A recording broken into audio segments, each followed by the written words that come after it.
Karnaphuli gas transmission ও distribution company এর technician পদের MCQ প্রশ্নের বাংলা অংশের সমাধান। পরীক্ষাটি হয়েছিল 10 মে 2024 তারিখে।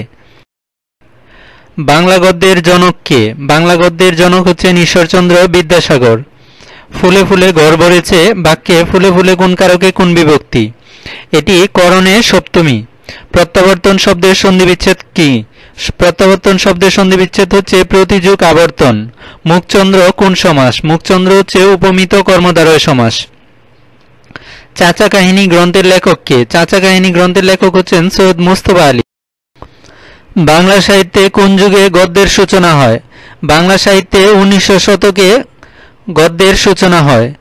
বাঙালি রচিত বাংলা অক্ষরে মুদ্রিত প্রথম গ্রন্থ কোনটি? বাঙালি রচিত বাংলা অক্ষরে মুদ্রিত প্রথম গ্রন্থ হচ্ছে রাজা প্রতাপাদিত্য চরিত্র। বইপড়া প্রবন্ধটি কার? বইপড়া প্রবন্ধটির রচয়িতা হচ্ছেন প্রমোদ চৌধুরী। উৎপত্তি অনুসারে বাংলা ভাষার শব্দসমূহকে কয় ভাগে ভাগ করা হয়েছে? উৎপত্তি অনুসারে বাংলা ভাষার শব্দসমূহ 5 ভাগে বিভক্ত করা হয়েছে। গাছপাতর বাগধারাটির অর্থ কি? গাছপাতর বাগধারাটির অর্থ হচ্ছে হিসাব নিকাশ। দ্বীপ এর বেশবাক্য কি? দ্বীপ এর বেশবাক্য হচ্ছে দুদিকে অপচার। তৎসম শব্দের ব্যবহার কোন রীতিতে বেশি হয়? তৎসম শব্দের ব্যবহার সাধু রীতিতে বেশি হয়। বর্তমান কাল কোনটি? বর্তমান কাল হচ্ছে আমি পড়ি।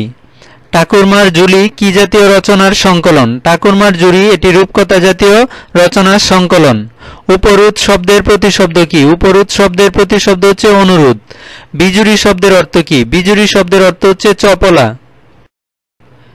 এই ছিল আজকের আয়োজন। ধন্যবাদ সবাইকে।